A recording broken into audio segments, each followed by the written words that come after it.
Hello and welcome everyone. My name is Holly Stearns. Big data is a buzzword in many industries and has the ability to make a big impact in oncology. Harnessing the power of big data can help in the fight against cancer.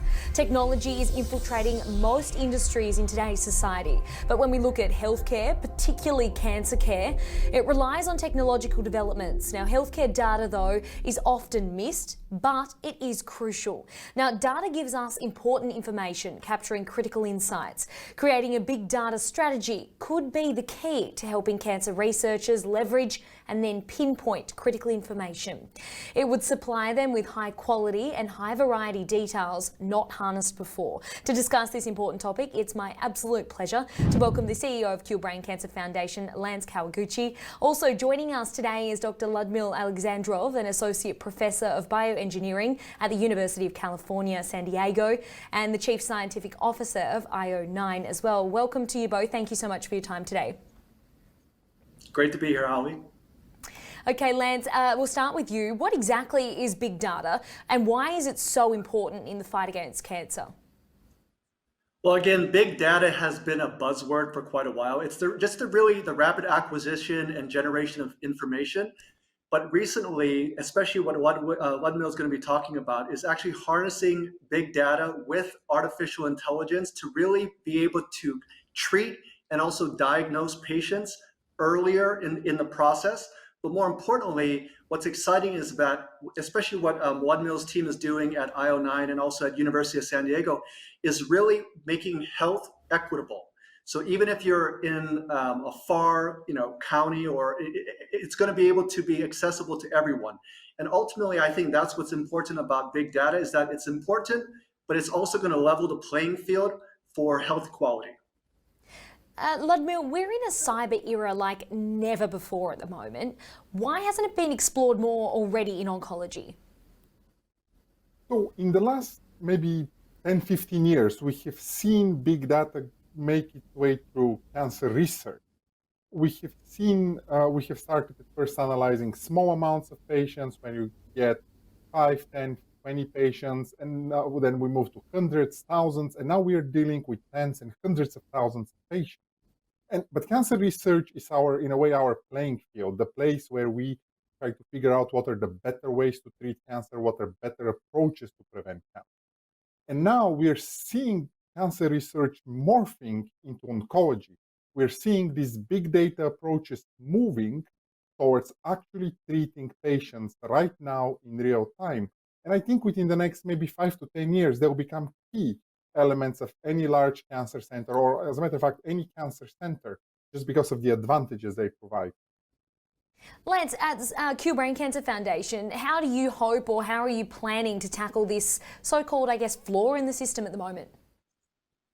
Well, for us, as you know, we pivoted to digital internally, and my background in banking, I used quite a bit on big data.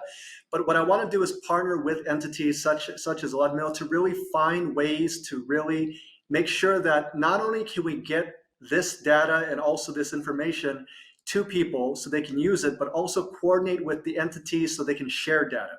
Because one thing I found living in 15 countries is that every country, there's data privacy laws, and the information is only as good if it's shared, right? So again, I think it's going to be advocating to make sure that there's information sharing, because the more information we have on cancer, the more educated decisions we can make. It just sort of makes sense and sounds like common sense, doesn't it? But it's not always that easy. Ludmil, cancer professionals face many hurdles and challenges, and accessing the right data in depth is one of them, right? So what needs to be done now to make this happen, and who or what is essentially standing in the way? So when we think about hurdles, there are probably 3 main hurdles when it comes to big data and cancer. The first one is collecting the data, sharing the data, as Lance alluded to, and the third one is actually utilizing the data.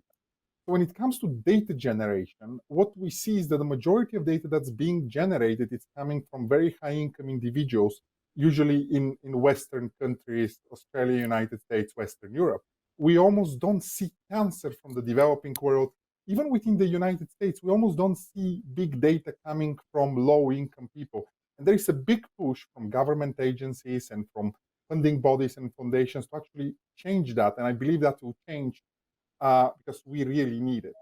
The second part is sharing of the data. I do not know of a cancer patient who doesn't want their data being shared to help another cancer patient, or a cancer researcher or an oncologist who doesn't want to share the data. But when you go to an institutional level, when you go to a governmental level, this can take months, this can take years to share just one data set. And if you want to share many data sets, it becomes sometimes an impossible problem. And the last thing is how you utilize the data. Because when you talk about big data, you don't talk about a gigabyte of data or terabyte, which we usually deal on our computers. You talk about millions and billions of terabytes. So you need a whole new generation of artificial intelligence approaches that actually mine that data and condense it into clinically actionable results. Okay, we're going to take a short break and we'll be right back after this.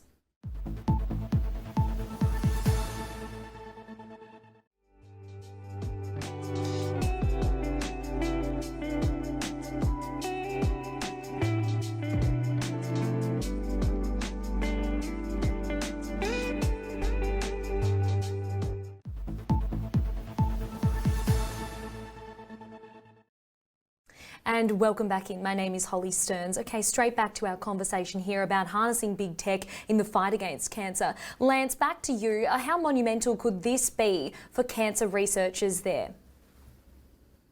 In my mind, what I've seen, Ludmil and also his team in University of San Diego, it could be a game changer.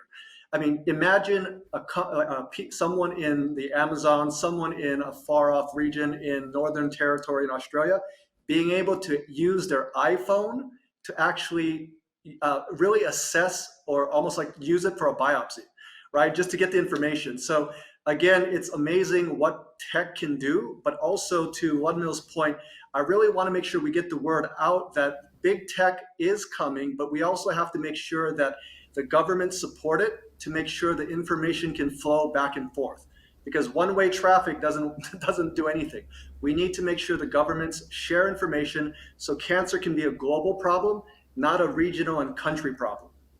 Indeed, I think that's a really important point you make there. It's about, I guess, and you always speak about this, Lance, about creating this urgency, and time is not something that cancer patients have. So we really need to make this a global problem from the top down. This really needs to be creating this urgency and that flow, and that includes processing data in a time-effective manner as well. Ludmil, but manually processing that data is time-consuming and obviously prone to human error, which could then result in biased conclusions. Where are most of the inaccuracies coming from in regards to data? Is it from clinical trials or cancer registries? So to a great extent, we do want big data, but we do not want bad data. We want good quality big data. And the way to get that is to make sure that the data is collected in a proper way. And we all know that humans make errors, and that's why we're trying to develop very easy to use approaches, as Lance mentioned, things that one can have on one's cell phone that can collect data real time, in many cases analyze this data real time and give you the ability to make clinical decisions. So trying to cut that, the biggest error in that workflow, which is the human element. Lance, what are your thoughts on that in regards to biased conclusions? Where are most of the inaccuracies coming from in your point of view? Is it from clinical trials or cancer registries? I think it's a matter of both. Holly, as Ludmil touched upon, it really comes down to socioeconomics. It's quite skewed. If you look at survival rates of the high income versus low income, it is a quite vast difference. So for me, I really think it's going to have to be making sure that we have health equality, and the information is going to have to be from everyone. It has to be, I truly believe we really need to try to get this technology out as quickly as possible to make sure that we can level the playing field for everyone, not only high income, but also middle and also low income. Because the more information we can feed in the big data into the machine and using AI, the quicker we're going to be able to diagnose and find a cure. So for me, that's critically going to be important. Ludmil, I mean, big data can revolutionise cancer research and improve much more than just cancer registries. This is your area of expertise. What is a message of takeaway that you'd like our viewers to take today? Because we can have these conversations, but what's sort of, I guess, that next step for you? What's the final message that you'd like to give our viewers?